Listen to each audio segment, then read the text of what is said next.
నేను మళ్ళీ ముఖ్యమంత్రిగా గెలుస్తున్నా. గెలిచిన తర్వాత వైజాగ్‌లోనే ఉంటా. అసలు నా ప్రమాణ స్వీకారమే వైజాగ్ నుంచి చేస్తా. ఇది ఏపీ సీఎం జగన్మోహన్ రెడ్డి రీసెంట్‌గా వైజాగ్‌లో మాట్లాడినటువంటి మాటలు.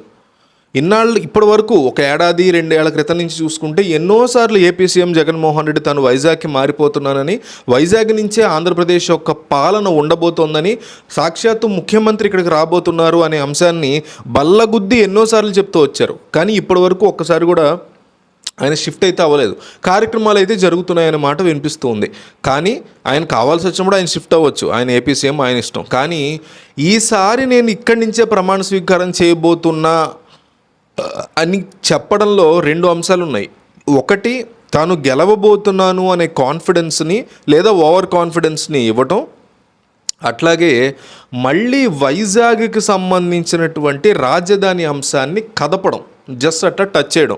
అట్లా ఎందుకు చేశారు జగన్మోహన్ రెడ్డి అనేది మనం ఈ వీడియోలో మాట్లాడుకోబోతున్నాం. నేను మిమ్మల్ని షేర్ చేయమని అడుగుతున్నాను, కేవలం షేర్ చేయమని అడుగుతున్నా. వాట్సాప్ స్టేటస్ పెట్టండి, సబ్స్క్రైబ్ చేయమని అడగట్లా, లైక్ కొట్టమని అడగట్లా. వాట్సాప్ స్టేటస్లో మాత్రం ఈ వీడియో పెట్టండి. లింక్ ఉంది కదా కింద, దాన్ని తీసుకెళ్ళి వాట్సాప్ స్టేటస్లో పెట్టండి. అనేక మంది ఈ యొక్క విశ్లేషణని అర్థం చేసుకునేటువంటి అవకాశం నాకు దొరుకుతుంది. కాబట్టి దయచేసి వాట్సాప్లో స్టేటస్ పెట్టండి.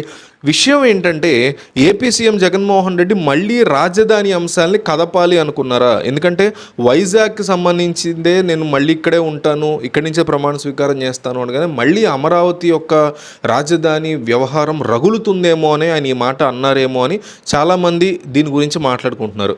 అయితే అసలు రాజధాని అంశం రానున్న రాజకీయాలను ఎంతవరకు ప్రభావితం చేస్తుందనే చూద్దాం.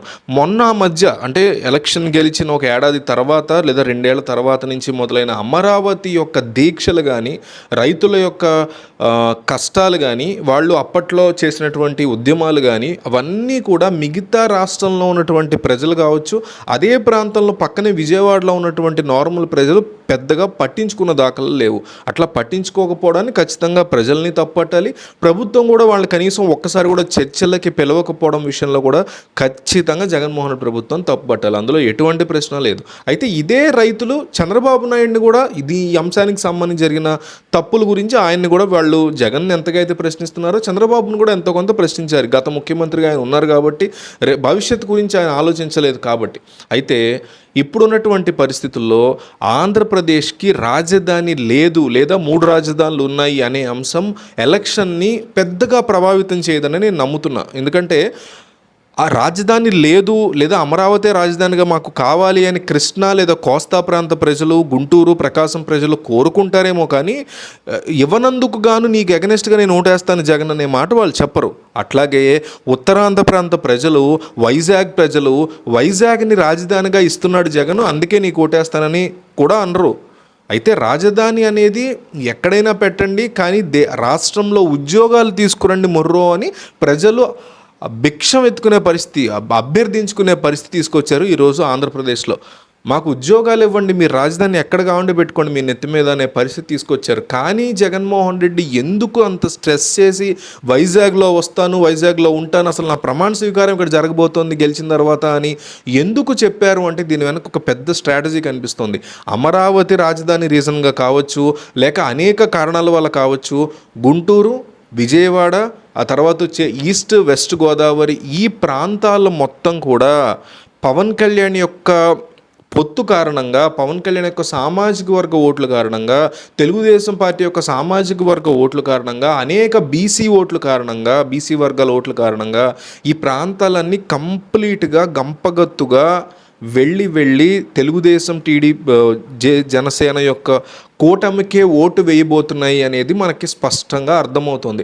అందువల్ల వీళ్ళు ఏం ఆలోచిస్తున్నారంటే, ఈరోజు జగన్మోహన్ రెడ్డి ఏం ఆలోచిస్తున్నారంటే, ఇంకో పక్క నెల్లూరు, ప్రకాశం కూడా ప్రకాశం ఎప్పుడూ టీడీపీ స్ట్రాంగ్ ఉంటుంది. ఈసారి నెల్లూరు ఖచ్చితంగా క్లీన్ స్వీప్ చేసే పరిస్థితి కనిపిస్తుంది టీడీపీ పార్టీ. అందువల్ల ఛాన్స్ తీసుకోకూడదు. మనము గ్రేటర్ రాయలసీమని జాగ్రత్తగా కవర్ చేసుకుంటూ గతంలో ఎట్లాగైతే 52లో దాదాపు 49 కొట్టగలిగారో, ఆల్మోస్ట్ క్లీన్ స్వీప్ చేయగలిగారో, అదేవిధంగా ఈసారి ఉత్తరాంధ్రలో ఉన్న 28లో 20 అయినా 25 అయినా సాధించుకోగలగాలి. తద్వారా అక్కడక్కడక్కడ కొన్ని వచ్చిన బొటాబొటిన డెఫినెట్లీ మెజారిటీ మనకే వస్తుంది. 90 దగ్గరికి 90 దాటే పరిస్థితి వస్తుంది. మనం 95 వరకు దానికోసం ఉత్తరాంధ్రని కాపాడుకోవాలి తప్ప కృష్ణా కానీ కోస్తాంధ్ర జిల్లాలు, ఉభయ గోదావరి జిల్లాల ప్రాంతాలు కానీ ఈ ప్రాంతాల్లో మనకి ఈసారి గెలుపు కష్టమే అని వైసీపీ చాలా గట్టిగా ఫీల్ అవుతోంది. జగన్ ఇది గట్టిగా ఫీల్ అవుతున్నారు.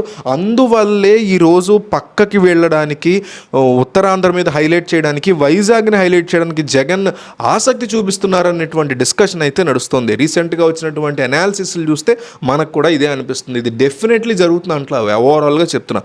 సో ఈ రకమైనటువంటి స్ట్రాటజీ ఏదైతే వేస్తున్నారో, ఈసారి నేను గెలుస్తాను, వైజాగ్లో ప్రమాణ స్వీకారం చేస్తానని జగన్ అంటున్నారో అది ప్రాక్టికల్గా వర్కౌట్ అవుతుందా లేదా, అసలు దీని వెనక ఉన్నటువంటి ఇంకేమైనా మతలబులు ఉన్నాయా, ఆయన నిజంగానే గెలిచే పరిస్థితి ఉందా, ఆయన ఓడిపోయే పరిస్థితి ఉందా, లేదా చంద్రబాబు ముఖ్యమంత్రి అయ్యే పరిస్థితి ఉందా, జగన్ ముఖ్యమంత్రి అయ్యే పరిస్థితి ఉందా, మీకు రాజకీయంగా ఎంతో ఆలోచన ఉంటుంది, మీకు బుర్రలో బోల్డంత రాజకీయ పరిజ్ఞానం ఉంటుంది. అదంతా అట్లా వదిలేయకుండా కంపల్సరీ కామెంట్లో క్లియర్ కట్గా రాయండి.